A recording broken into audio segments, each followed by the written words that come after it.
જય મેલડીમાં બધા મિત્રોને સ્વાગત છે તમારું આપણી સંજુ મેલડી ઓફિશિયલ યુટ્યુબ ચેનલમાં। આપ બધા મિત્રો એમ સર્વ કુશળ મંગળ હશો એવી મેલડી માતાજીને પ્રાર્થના કરું છું।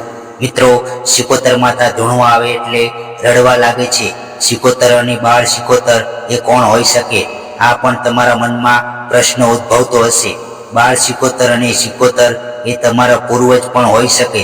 કોઈ દાદીમાં હોય, તમારા કોઈ પૂર્વજ હોય, કોઈ નાની કુંવારી બાળ હોય, એ પણ દેવલોક પામ્યા હોય તો એ પણ બાળ સિકોતર બને છે। અને વૃદ્ધ હોય અને એમની ઉંમર વધારે હોય એવા જો કોઈ આકસ્મિક રીતે કોઈ કારણોસર મૃત્યુ પામ્યા હોય તો એ સિકોતર બની શકે છે। અને જો આવા પ્રશ્નોના લીધે તમારા ઘરમાં અવારનવાર દુઃખ રહેતું હોય, બીમારી રહેતી હોય, સતત ને સતત ધંધામાં નુકસાન થતું હોય, ઘરમાં કોઈ પણ પ્રકારે ઘરની પરિસ્થિતિ સુધરતી ન હોય, બાળકોના લગ્ન અટકાઈ જાય, સગાઈ અટકાઈ જાય, તમારા દરેક કાર્યમાં રૂકાવટ ઊભી થઈ જાય, તમે જ્યાં જાઓ ત્યાં નિષ્ફળતા મળવા લાગે તો તમને મનમાં એવો પ્રશ્ન થાય કે કંઈક દુઃખ નડે છે, તો શું એ દુઃખ તમારા ઘરનું હોય કે બહારનું હોય? જો કદાચ તમે એમ માનતા હશો કે પહેલા અમારા ઘરમાં સારું હતું, મારા પિતાજી હતા, અમારા દાદાજી હતા, એ વખતે અમારે જાહો જલાલી હતી, અને અત્યારે હવે દુઃખ કેમ? એમને ગયા પછી આવું કેમ? હવે તમે વિચારતા હશો કે તમારા જે પૂર્વજ દેવ હોય, તમારા દાદાજી હોય, તમારા પૂર્વજો હોય, એમને તમે કદાચ પૂજતા હશો તો શું પુરુષો પૂર્વજ થઈને પૂજાય, સ્ત્રીઓ સિકોતર થઈને કેમ ન પૂજાય? તો એને પણ તમારે પૂજવી જોઈએ। જે માણસ આકસ્મિક રીતે અકારણસર મૃત્યુ પામ્યો હોય તો એ આત્મા ભટક્યા કરે છે। કેવી રીતે? એનો આત્મા ધારો કે મનુષ્યનું આયુષ્ય 60 વર્ષનું છે અને 60 વર્ષ પહેલા 30 વર્ષ જીવે છે અને 30 વર્ષ એનું અકાળ મૃત્યુ થાય છે, તો બાકીના જે 30 વર્ષ છે એ એનો આત્મા ભટક્યા કરે છે। હવે એ આત્મા એના જે ઘરના સભ્યો હોય, દીકરો હોય, દીકરી હોય, તો એમને એ સપનામાં આવે છે, અથવા તો એમના કોઈ અધૂરા સપના બાકી રહી ગયા હોય, એમની મનોકામનાઓ, ઈચ્છાઓ બધી બાકી રહી ગઈ હોય, એ એમની માંગણીઓ પૂરી કરવા માટે એમના ઘરના દીકરા દીકરીને એ કંઈક ને કંઈક સ્વરૂપે કહેવા માંગતા હોય છે। અને જો તમે ન માનો તો તમારા ઘરમાં દુઃખ ઊભું થાય છે, અને ધીમે ધીમે એ દુઃખ સમજાય એટલે તમે સિકોતર કે સતી માતા કે પૂર્વજ આ રીતે તમે એમને બેસાડવા માંગો છો, તો પહેલા એમના જોડે સંકેત માંગવાના કે પહેલા તો તમારા ઘરમાં સારું થાય, ભલું થાય, એવી બધી તમારી ઈચ્છાઓ પૂરી થાય અને માંગણીઓ પૂરી કરી આપે તો સમજવાનું કે સિકોતર કહેવાય। હવે તમારી બધી માંગણીઓ પૂરી થયા બાદ તમે જો એમને પૂજવા માંગો છો તો તમે સિકોતર તરીકે તમે પૂજી શકો છો। ત્યારબાદ તમે 20 વર્ષ સુધી તમે એમને પૂજા કરો એટલે શક્તિ બની જાય છે કે જે તમારા દરેક કાર્યમાં તમને સફળતા મેળવવામાં, સારા સંકેતો આપવામાં, તમારા દરેક કાર્ય શુભ બને એવા આશીર્વાદ તમને આપે છે। હવે જ્યારે તમે એ સિકોતર માતાને ધૂણવા બોલાવો છો, એમના જે સેવક હોય, એમના જે ભોળા ભાવના ભક્તો હોય, એમને તમે ગાદીએ ધૂણવા બેસાડો છો, અને એ વ્યક્તિ જ્યારે ધૂણે છે તો એ માતા રડવા લાગે છે। હવે સિકોતર માતા રડવા કેમ લાગે છે? જેમ કે સિકોતર માના અધૂરા ઓરતા રહી ગયા હોય, એટલે સિકોતર માની કોઈ ઈચ્છા બાકી રહી ગઈ હોય, એટલે સિકોતર માં એમના બાળકોને દુઃખી જોવે છે, એટલે સિકોતર માં એમના ઘર પરિવારમાં, એમના બાળકો, એમના પરિવારમાં કંઈ ખોટું થઈ રહ્યું હોય અને એવું જોઈ રહ્યું હોય, એટલે એમના ઘરમાં સારા સંસ્કાર ના હોય, કલેશ કંકાસ હોય, એટલે રડવા લાગે છે। આવા બધા પ્રશ્નો પણ હોઈ શકે છે। તો મિત્રો, સર્વપ્રથમ એવું માનવામાં આવે છે કે જ્યારે તમે માતાજીને બેસાડ્યા હોય, એમને પૂજવા લાગો છો, ત્યારે તમે એમને વિધિ વિધાનપૂર્વક ન બેસાડ્યા હોય અને એ આત્મા તમે સ્થિર ન કર્યો હોય, એમની માંગણીઓ તમે સંતોષવા માટે બંધાયેલા ન હોય, તો આવું પણ હોઈ શકે છે। એ આત્માને તમારે દરરોજ દીવો કે અગરબત્તી કરવી, કે દર પૂનમ આવે કે કાર્તિક મહિનાની પૂનમ આવે, દેવ દિવાળી આવે, એ દિવસે એમને ચોખા અથવા કોઈ મીઠો ભોગ પ્રસાદ ચડાવવો જોઈએ।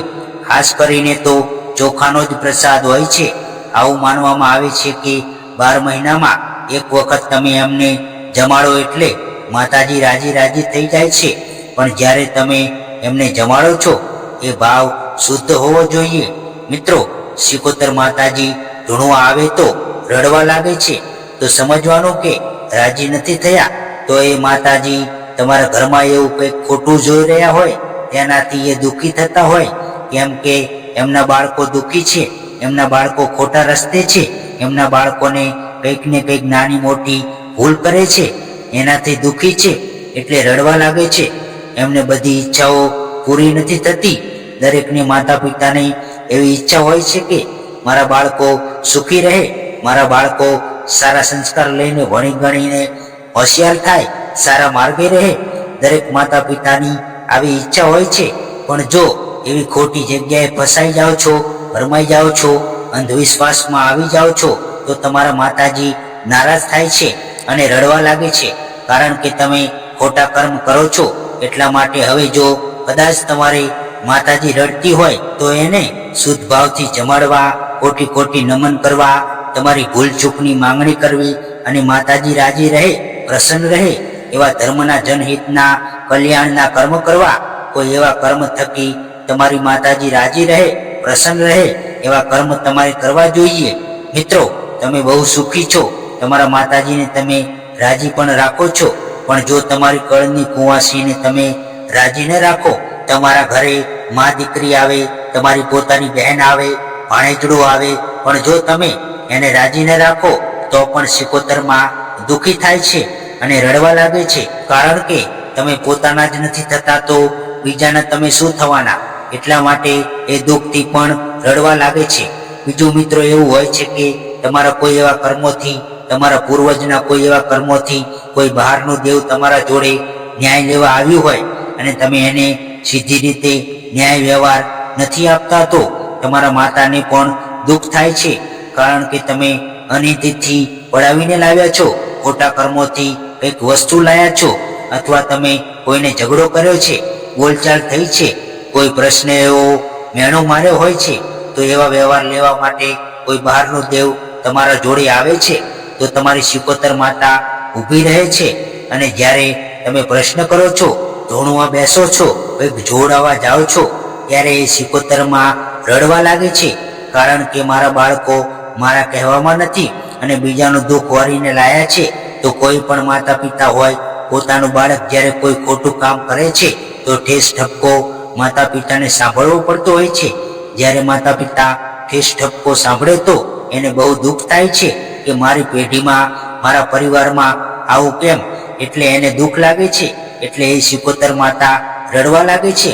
જ્યારે જ્યારે આવા પ્રશ્નો બનતા હોય છે ત્યારે ઘરમાં દુઃખ વીંટળાઈ જાય છે. અને આવા પ્રશ્નમાંથી જ્યારે બહાર નીકળવું હોય તો સૌ પ્રથમ તમારા પૂર્વજોને પૂજવા, એમને બેસાડવા. સિકોતર માતા હોય, સતી માતા હોય કે બાળ સિકોતર માતા હોય, એમને પૂજવા, તમારા કુળદેવીને પૂજવા. કોઈ સારા ભક્તો હોય, કોઈ સારા સેવકગણ હોય, માતાજીના એમની સલાહ સૂચન લઈ તમારા દરેક કાર્યમાં સફળતા મળે એવી હું આશા રાખું છું. તો મિત્રો, આ વિડીયો તમે કયા ગામ, તાલુકા, જિલ્લા, શહેરમાંથી જુઓ છો તે કોમેન્ટમાં જરૂર જણાવજો. તો ચાલો મિત્રો, આ વિડીયોમાં આટલું જ. જો વિડીયો તમને ગમ્યો હોય તો વિડીયોને હાઈપ અને લાઈક, શેર જરૂરથી કરજો અને કોમેન્ટ બોક્સમાં સાચી શ્રદ્ધાથી જય સિકોતરમાં લખી દેજો. અને મિત્રો, તમે આ ચેનલમાં નવા આવ્યા હોય તો સંજુ મેલડી ઓફિશિયલ યુટ્યુબ ચેનલને સબસ્ક્રાઇબ કરવાનું ભૂલતા નહીં. તો ચાલો ફરી મળીશું હવે એક નવા વિડીયો સાથે. ત્યાં સુધી જય મેલડીમાં, જય સિકોતરમાં, હર હર મહાદેવ.